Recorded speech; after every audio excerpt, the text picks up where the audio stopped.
皆さんこんにちは、とこママ情報局です。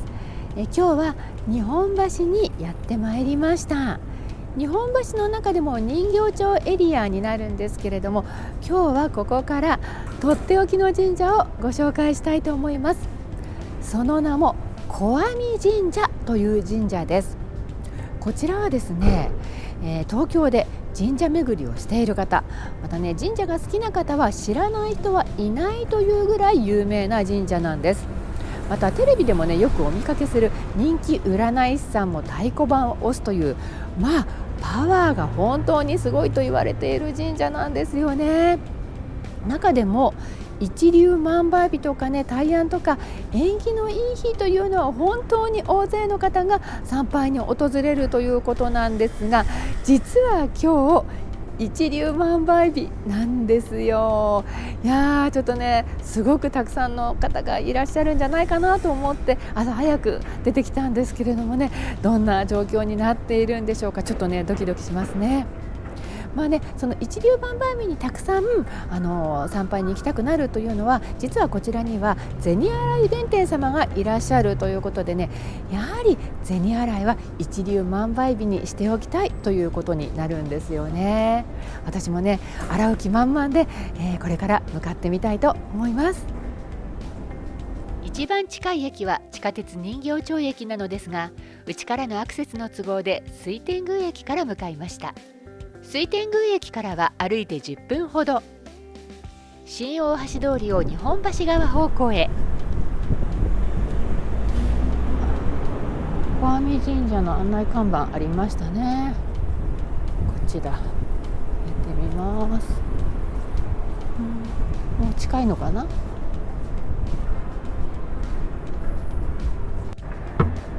うわ、到着したけどやっぱりこんな感じか。嘘。平日のね、結構朝早い時間なんですけど、9時ですよ、9時。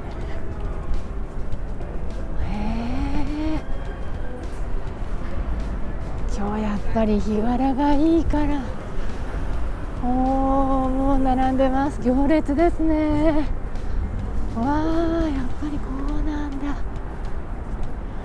ご注意の札の列はこちらになります。それでは小網神社についてご紹介します。今からおよそ1000年前、武蔵の国豊島郡入江のあたりに満腹庵という観世音と弁財天を安置する庵がありました。1466年、庵の周辺で疫病が流行していた頃、網師の翁が海上で網にかかった稲穂を持って庵を訪れ、数日間をこの庵で過ごしました。ある夜、庵の開基絵心僧図が当時の庵主の夢枕で、網師の翁を稲荷狼と崇めれば村の悪疫は消滅すると告げ、翁を小網稲荷大明神とたたえ神社を創建。日夜祈願を続けました。すると間もなく村の悪疫は静まったとされています。領主太田道観光もこのご神徳を聞き土地を寄付。小網山稲荷院満腹樹寺と名付けたと伝えられています。ご祭神として宇賀の御霊の神、一木島姫の神、福六十他が祀られています。そして小網神社のパワーのすごさを物語る数々のエピソードがこちら。第二次世界大戦ではご祈願に訪れお守りを授かった兵士たちは全員無事生還し、東京大空襲の際は御社殿を含む境内建物は奇跡的に戦火を免れ、関東大震災の際には当時の宮司は稲荷狼や弁財天などのご神体を抱え、近くの新大橋に避難。そこに一緒に避難していた大勢の人々が助かったなど、強運役所の神として多くの人々に崇められるようになったのです。さあ、それでは早速参拝の列へ。鳥居をくぐるとすぐ目の前に御社殿。境内は本当にコンパクト。10人前後でもういっぱいです。列に並びながら手水舎でお清め。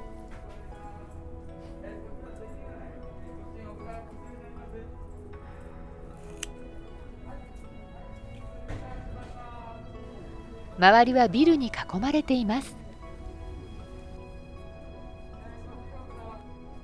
後ろで待ってる方もいらっしゃるので、そうそうゆっくりと参拝することができないのですが、良い日に伺えただけでもよしとして感謝をお伝えしました。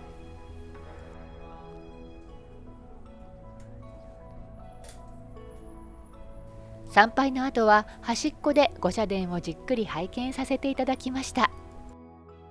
御社殿は総ヒノキ造り、日本橋地区で唯一現存する戦前の神社建築で、中央区有形文化財に指定されています。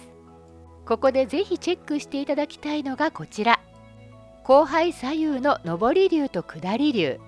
こちらの上り龍は参拝者の願いや祈りを神様に伝え、こちら下り龍は神様からのご神徳を参拝者に授けると伝えられています。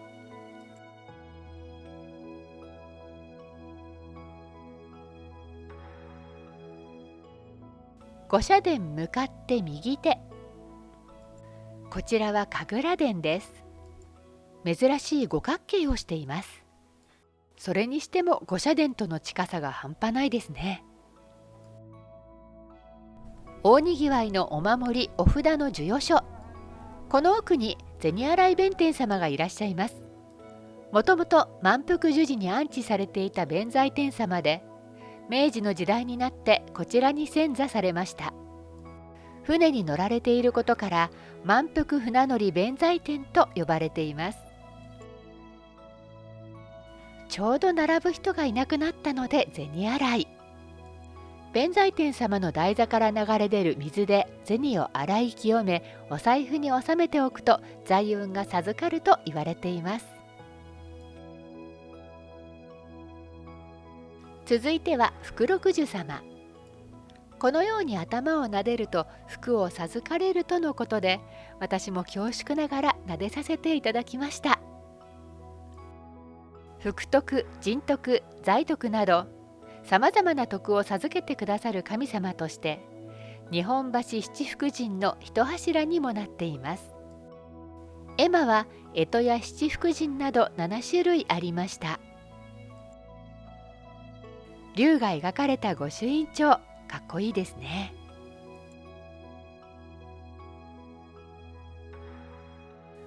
どぶろく祭りとお正月の期間だけ限定頒布されるすすきのミミズク守りは縁起物として大変人気です。こちらは予約制になっているので、ご希望の方は神社のホームページをご覧ください。そして今回絶対引きたかった眉玉みくじ。本物の眉玉の中におみくじが入っているんです。眉は一本の糸で紡がれており、神様とのご縁が一本の糸で細く長く結ばれますようにという願いが込められています。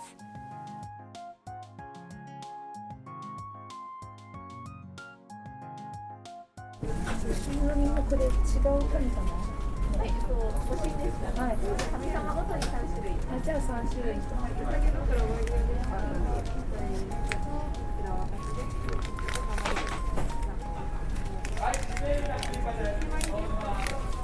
あ、大吉だ。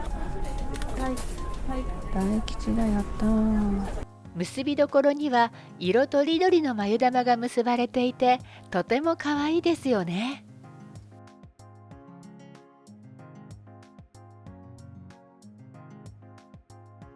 おみくじは持ち帰ってお守りのようにしても良いのですが、神様とのご縁を結ぶという意味合いで、こうして結んでいかれる方が多いですね。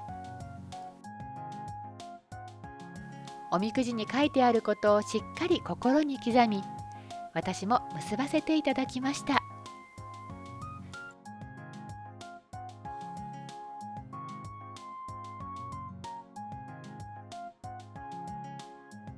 最後に御朱印をご紹介。祀られている3柱の御朱印を授かることができます。切り絵の御朱印も人気です。こちらにもすすきのミミズクのお姿が。私は小網神社の御朱印を授かりました。小さいながら大きなパワーで多くの人に福を授けてくださる小網神社。念願かなってお参りできて嬉しかったです。平日の早い時間でも行列ができるほど、お正月の初詣参拝は数時間待ちになるそうです。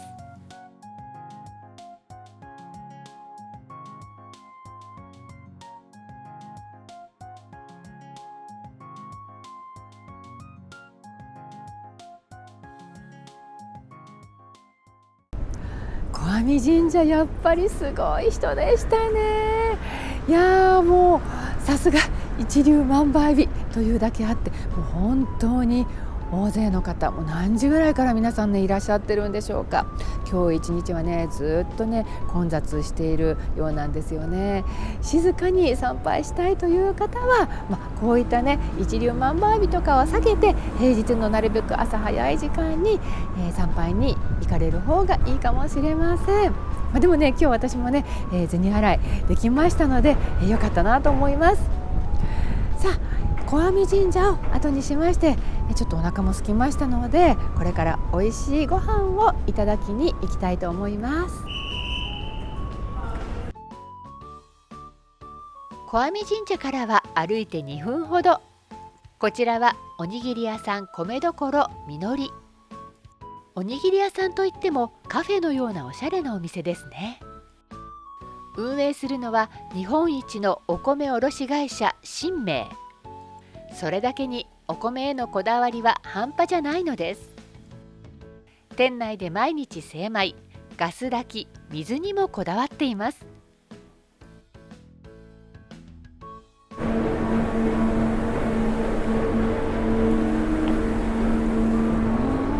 朝7時半からやってるんですね。お邪魔します。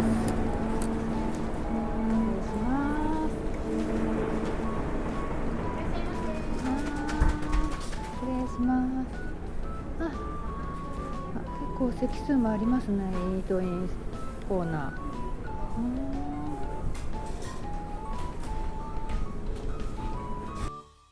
おにぎりの種類はご覧の通り。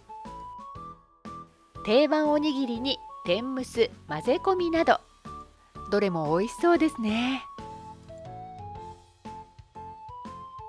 本日のお米、石川県河北産棚田米コシヒカリとありますね。こちらでは週替わりでこだわりのお米を楽しめるんです。どれも一般では手に入りにくいお米ばかり。ランチタイムにはおかずやお味噌汁のセットメニューも。きのこたくさんあんかけの揚げ出し豆腐ランチに、芋たくさんポテトオムレツランチ。どちらもおにぎりがセットになっています。で、おにぎりのお米がこちら4種類から選んでいただけます。はい、じゃあ白米で。白米ですね。もう一つお好きな具をお選びください。何ですか、混ぜ込みっていうのもあるんですか。混ぜ込みです。こちら今日は豆しいたけ、コーンバター、青さごぼうの3種類がございます。どうしよう。じゃあ、どうしようかな。この青さ。はい、青さでよろしいですか。はい、で、はい、かしこまりました。はい、お願いします。こちらが揚げ出し豆腐のランチセット。野菜ときのこたっぷりのあんかけ揚げ出し豆腐に小鉢、お味噌汁、そしておにぎり2個。見ただけでほっとするような内容ですね。それではいただきます。まずはやっぱり白米のおにぎりから。黒ごまがまぶしてあります。他のお客様に配慮して声出しの食レポは遠慮させていただきました。おにぎりはとにかくふわふわ。手で持っても崩れないのに、口に入った途端お米がふわっとほどけていきます。噛めば噛むほどお米の甘みが広がります。塩加減も絶妙。めちゃくちゃ美味しい。続いて揚げ出し豆腐。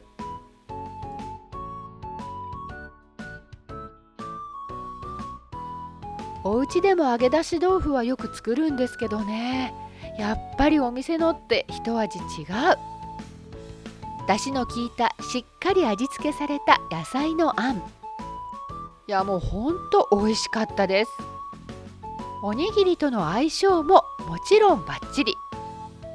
ほっとする家庭の味ですね。続いて豚汁をいただきます。キャベツや大根、油揚げなど具がたっぷり。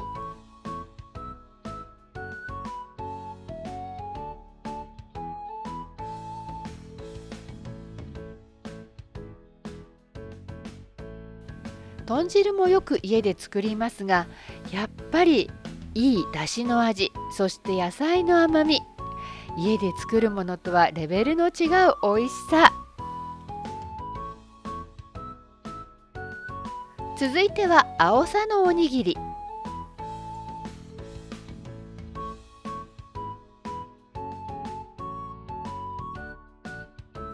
あおさの風味とこってりとコクのある味付け、本当に美味しかったです。ごちそうさまでした。お米、炊き方、水にもこだわった極上のおにぎり。訪れるたび全国各地の美味しいお米をいただけるのも嬉しいですね。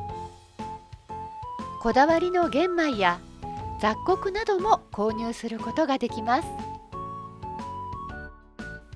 お昼のピーク時にはこの行列。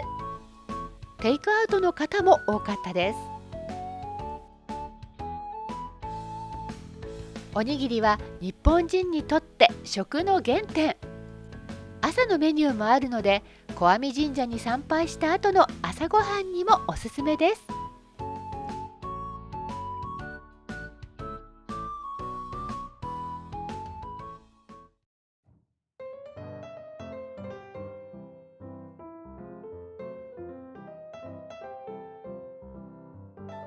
白地に瓶型の春らしいお着物。帯は紺地にピンクの花が描かれた名古屋帯。ちょっとね、正確な花の名前がわからなくてごめんなさい。春は華やかな着物でいろいろお出かけしたいですね。今回で着物コーデのコーナーは一旦終了です。でもこれからもお着物で神社巡りは続けていきますので、何気ないお着物コーデもぜひ楽しんでくださいね。都会のど真ん中で小さく鎮座されているお社ですが、偉大なパワーは見た目の大きさとは関係ないということを教えてくれます。穏やかな表情で迎えてくださる金運アップの神様。銭を洗いながら、実は自分の心を洗い清めよと伝えてくださっているのかもしれません。繭玉のおみくじは、その昔繭の糸がもたらしてくれた豊かな生活が今につながっているということを暗に示しているように思えてなりません。五穀を司る宇賀の御霊の神が導いてくださったおいしいお米との出会いにも感謝です。お伝えした内容は時期によって異なる場合がございます。最新の情報はホームページなどでご確認くださいね。ご視聴ありがとうございました。よかったらチャンネル登録お願いいたします。